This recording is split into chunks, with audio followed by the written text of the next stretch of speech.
This podcast is part of the Deluxe Edition Network. To find other great shows on the network, head over to deluxeeditionnetwork.com. That's deluxeeditionnetwork.com. Kindness. We see it all around us. We see it when someone pays for someone else's coffee or holds the door open for another person. We see it in the smallest of gestures, like a smile or a kind word. But it's different when we turn on the news or social media. Oftentimes, what we hear about, what outlets are pushing, is the opposite of kind. Welcome to the Kindness Matters podcast. Our goal is to give you a place to relax, to revel in stories of people who have received or given kindness, a place to inspire and motivate each and every one of us to practice kindness every day. Welcome, welcome, welcome, my friends. You are listening to the Kindness Matters podcast, and I am your host, Mike Rathbun. As you may have noticed at the beginning of the show, we are a podcast on the Deluxe Edition Network, a network full of amazing podcasts, and one of those podcasts is their Podcast of the Month. It's called Berks County Unsolved, and it's a podcast from Casey Shearer of the Deluxe Edition with Casey and Ray, and Mike D from Take on the World. And it is focused on unsolved murders in Berks County, Pennsylvania, and its surrounding areas. If you are a fan of true crime podcasts, you will not want to miss this one. Also, make sure to check out the show notes, where you'll find links and discount codes for two companies I partnered with: Sunday Scaries, a company that makes broad-spectrum CBD gummies, and Coffee Bros, that makes an amazing blend of coffees and coffee products. I use both of these products, and they are nothing short of amazing. Now, let's get into the show. Hello and welcome, everybody. I am so excited for the show today. My guest today is so incredibly energetic, and she just gets you amped up to go. Let me tell you a little bit about her. After losing her career as a professor to a brutally unempathetic leadership, my guest today reinvented herself as an expert in empathy and EQ and has never looked back. Not only does she have 30 plus years of leadership experience in profit, nonprofit, and academic settings, but also a doctorate in interdisciplinary leadership and experience consulting in change management, data analytics, and the psychology of leadership. Add to this decades as an author, a coach, a public speaker, and she has created the perfect blend to guide both current and emerging leaders in navigating these murky waters to increase productivity, innovation, and profit. So happy to have Dr. Melissa Robinson-Weinmiller on the show with me today. Yay! Thank you so much for having me, Mike. I'm so excited to be here. I thought I was going to, I got a little too cocky after I did interdisciplinary and rolled that right off of my tongue, and then I almost messed up the rest of it. But I think we got through it okay. Oh, yeah. How are you, Dr. Weinmiller, today? I am fantastic. The weather is nice and the sun is out, and I'm just happy to be here. And please call me Melissa. That's totally fine. Okay. Well, and I think it's mostly medical doctors who get upset if you forget the doctor part of their name, isn't it? Well, I know some academics that get kind of out of joint about it too, but the way I look at it, it's what I do. It's not who I am. So I'm totally fine. Very with good. Human being first. I love that. So now you were a professor, is that correct? Yeah. What were you doing? What were you teaching? I was a musician. So specifically, my professorship was in French horn. But as usual, musicians, we have to do a lot of different things. So I conducted, I taught theory, I taught some history throughout the years. I also can play some piano, so I did some accompanying. I've done some singing. I mean, oh wow, a little bit of everything. I love the French horn. And I don't know why, except that it figures very heavily, I think, in the Star Wars soundtrack. Do do do do do do. I think that's a French horn that I'm hearing in there, and it's absolutely beautiful. It is. That And sounds that kind of makes me a French horn nerd, absolutely. And also, maybe. Not just because of the Star Wars reference, just a nerd in general, right? hey, So, okay. So, and conducting. I love that you conducted. yeah, yeah. This is my idea of conducting, and I don't think it has anything to do with real conducting. So what happened? Why did you? I don't know. Did you choose to walk away because of the unempathetic leadership? I did not. And it was something I was more than happy picturing myself doing for the rest of my life. In fact, that's what, I loved being a musician. I loved the music. I loved the people. I loved being engaged in that way all the time. I kind of left it when I was beaten enough that I just couldn't take it anymore. What happened, in a nutshell, was, I'd been a gigging musician for a long time, for decades, but, I'm kind of hopelessly addicted to food, shelter, and clothing. So I needed to find a job that would give benefits. So I went back, got my first doctorate, and got a professorship. And within my very first term of being there, I was assaulted by one of my colleagues, by another professor. And as I tried to go through the system and work through what had happened, our boss told me that as a junior female faculty member, if I was stirring up trouble that early, that I was just never going to get tenure. His boss told me that if I didn't like it, I should just leave. And Wow. the farther I went and the more places on campus I tried to go and the more people I tried to talk to, the more I was just hit with this uncaring kind of, sorry about your luck. And the thing that confused me the worst was that the initial person and some of the initial people aside, the other people I tried to talk to were not bad people. They Right. weren't evil. They were just trying to get through in a system that had pushed them into behaving this way. So after 7 years of banging my head against that wall, I had to leave music altogether, which was, in a lot of ways, it was kind of like a death. And I just had to figure it out Completely because, understandable. being a musician was so intertwined in who I was. It was really hard to get away from it. Yeah. I mean, it's like cutting off a hand, right? I mean, Yeah, that's what do you do now? yeah, And not only was it unempathetic, but a lot of it was really misogynistic, it sounds like. very much. If I found Wow. out at this point in time that the person who had done this to begin with, and maybe one of the other actors as well, were a card carrying psychopath or narcissist, like Oh, by oh, definition, for the kind that's diagnosable, I wouldn't be yeah, surprised. I can't say they were, but it wouldn't surprise me. yeah, yeah. But I mean, the fact that you got out of that, and as horrible as that was for you, really we're all better for it because now we have you to talk to us and teach us a better way. Because a lot of times, I think when we think about um, empathy and EQ, and you put those words together with business, it seems like they don't really fit. But you're saying it really should, or it does. Yeah. And that there's a lot to be gained from it in the bottom line, in profit, in productivity. And this isn't just something that I think. I have some really hard statistics, and even big companies like Ernst and Young, big four global consultancies coming out Yeah. saying by adding empathy, you're going to increase profit, you're going to increase innovation. So it's not just me. There's kind of been a push and a movement for this. Yeah, for sure. Um, so I'm trying to think. So you stepped away from music and you said, "I'm going to throw myself into academics." And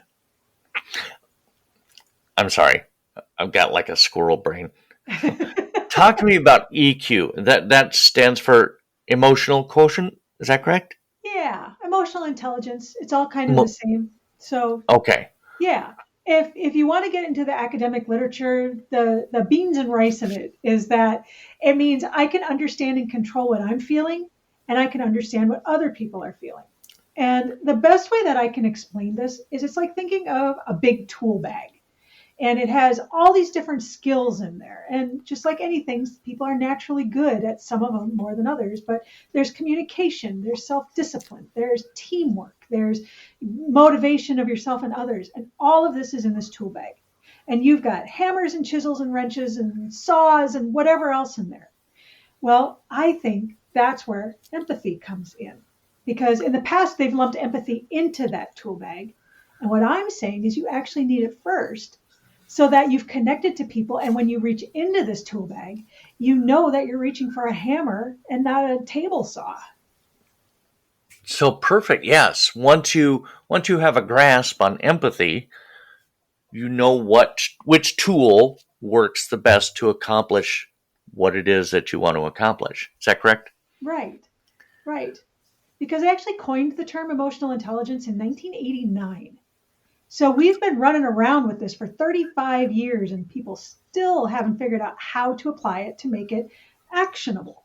Right. And that's where I think empathy comes in because it's great to have. Yeah. Use it. It's like having a treadmill, right? If you have a treadmill and it sits in the corner of your bedroom, was that too close? It makes a perfectly, that was a little on the nose. It makes a perfectly fine hanger. Well, exactly. And then, maybe the cat sleeps on it, and if you're really motivated, you dust it once a month. But it just sits there. So you have a treadmill, but if you don't use it, you're not going to get the best outcomes out of it. It's exactly the same. It's one thing to have it, it's another to use it. Yes, absolutely. You're absolutely correct. So you go back to school, you learn all these things, you get the doctorate. What did you do from there? You're an author. You've written books. Yeah. You are a life coach, I assume. It says coach.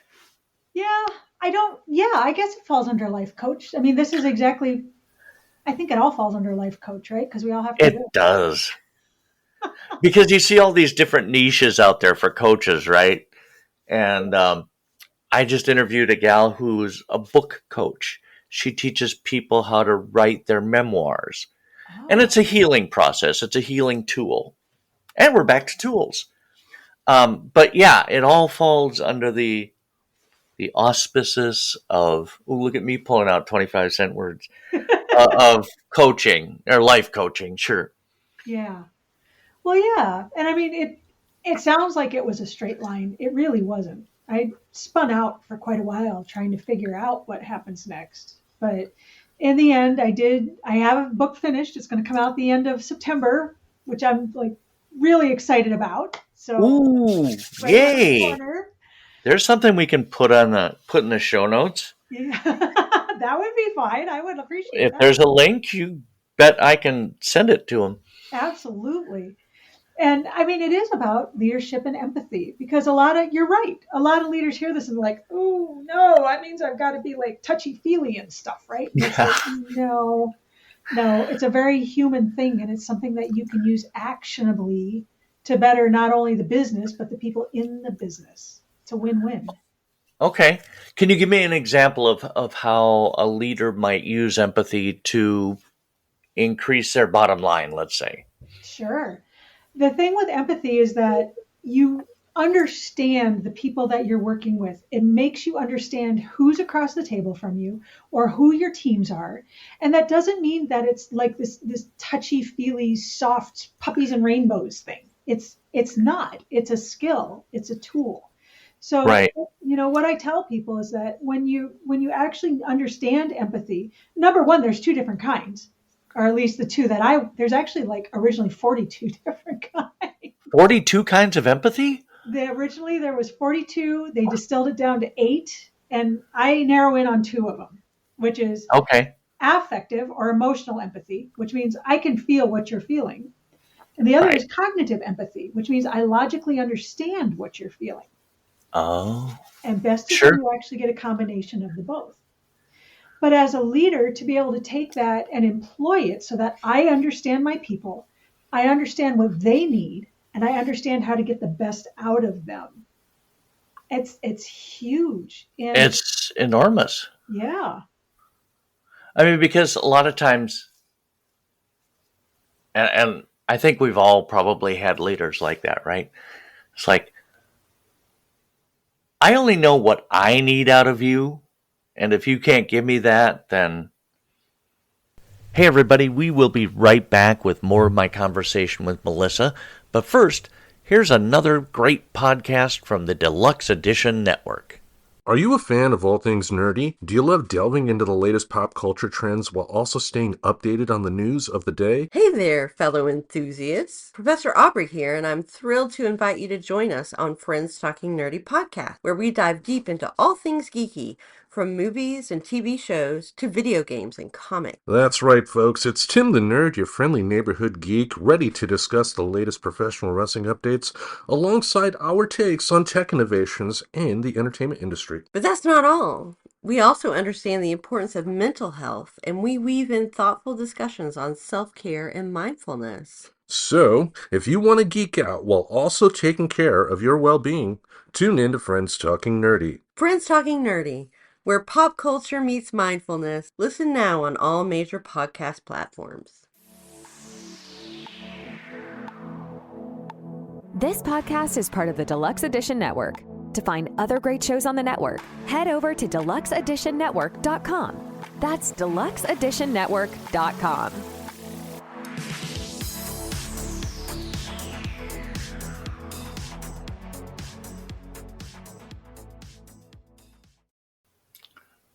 yeah.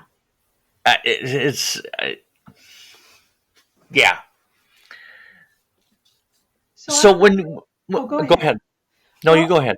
I'm a member of the Society of Human Resource Management, so I get their newsletter.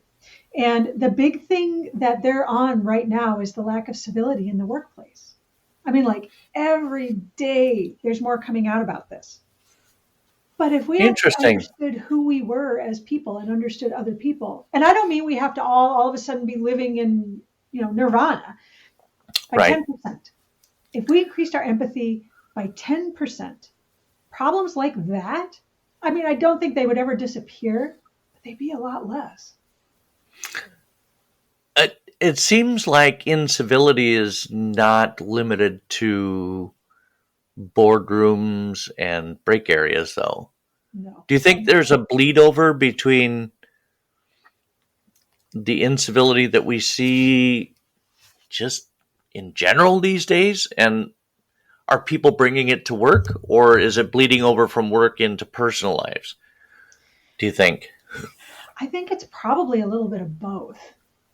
But I Yeah. think societally, we're just all on a much shorter leash these days, dealing with inflation, dealing with post-COVID, dealing with generational friction, dealing with all of this. And Yeah. there are people out there writing right now that they feel that there's an uptick in narcissism specifically, and people being so caught up in themselves that they're not seeing others. I'm not sure I buy it necessarily.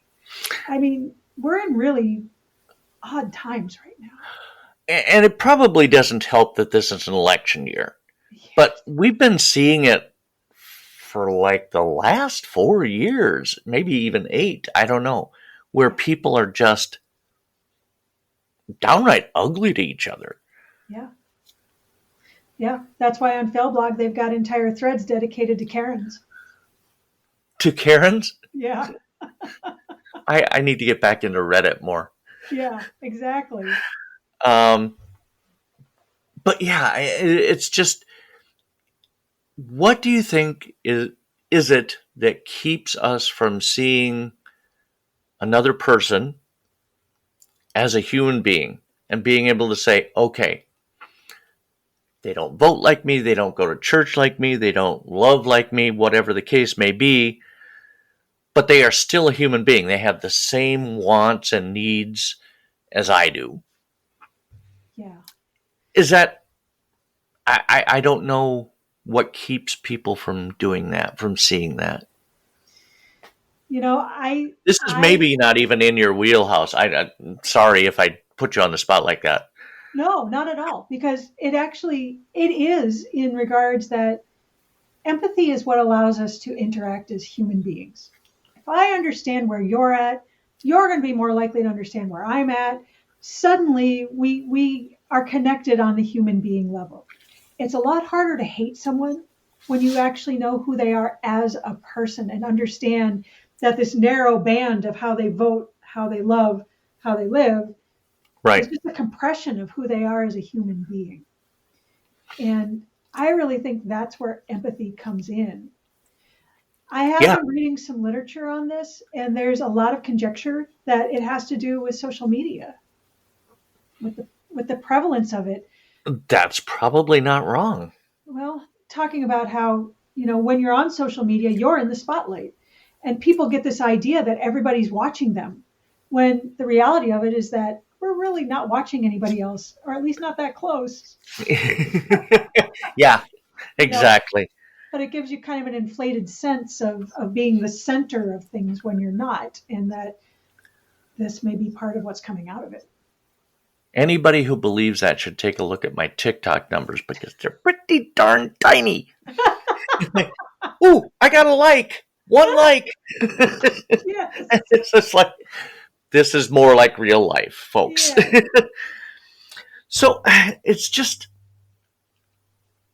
when you're asked to speak to a group, who is your typical client, a speaking client? Is it a board member, a CEO?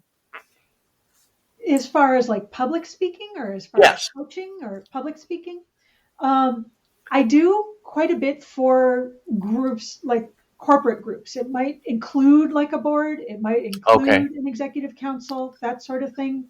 Okay. More often than not, it's kind of middle management. It's those people that get stuck in the middle, because they're the ones that are going through all of the leadership trainings and the, learning how to lead from the front and that kind of thing. Whereas the ones at the top, sometimes they already feel they know everything they need to know. They're not always as open to new information. Yeah. Yeah. Right. Is that where the biggest is that where your biggest sticking point is in any organization, is the people at the top, because they're like, this is how we've always done it. This is the way we're going to keep doing it because it worked when I was coming up. And Right. yes. Yes, that's exactly right. Because this is how it worked before. If you do something and it works, you're going to be more likely to lean into that. So whatever they're doing has worked well enough that they've gotten into the C-suite. They're not as likely to try and change it. Right. Whereas the people in the middle, not only do they have the opportunity to manage both up and down, which is a real skill, but Yeah. they're the ones that are going to be the leaders tomorrow. They're actually close up to what's going on, and they can see the damage that some of this does. So that's where my Yeah. Oh, I'm sure. Yeah. They're young enough to, they remember what it was like being at the bottom, but yet now they're in a position where, yeah, right. that's an interesting position. You know what? I've been out of corporate for so long, and I don't miss it, Melissa. Honest to gosh, I don't miss it. I spent 8.5 years in the Air Force, which is not corporate, I get it, but there is a certain way of doing things, right? Yeah. And then I got out and I struggled to find something. I worked like low stuff, but I was really tired.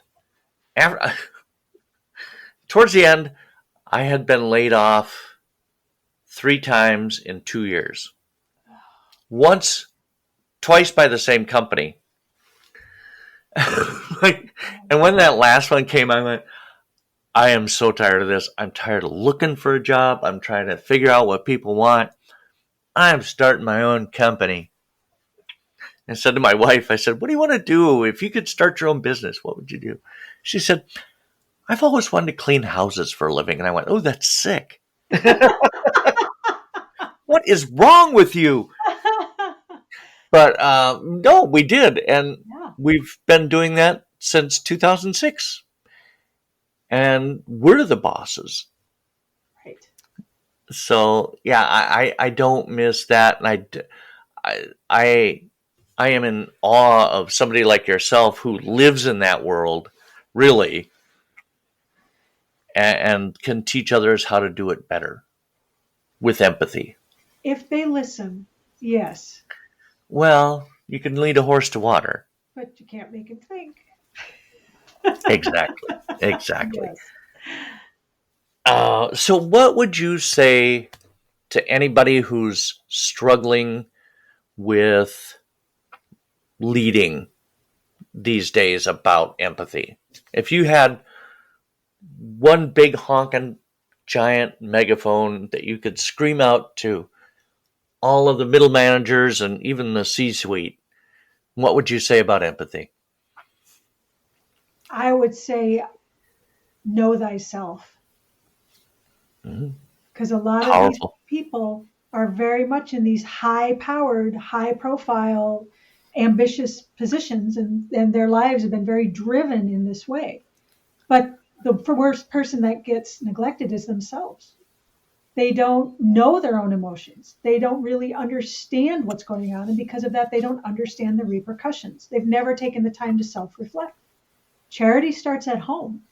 If you Mm, have no way of feeling empathy for yourself, how are you going to feel it for anybody else? yep, for sure. Wow. So look inside yourself, Yeah. And get take in the touch with time that. to do it and look at the ugly stuff. If you need to have someone that will be honest with you, that will be honest with you. They can be gently honest. They don't have to be brutally honest, Right. but will tell you the truth and to really understand what's happening. Because you think about it, these people, because they're so driven and they just let themselves go last. I mean, that's why they have the substance abuse problems. That's why they have family problems.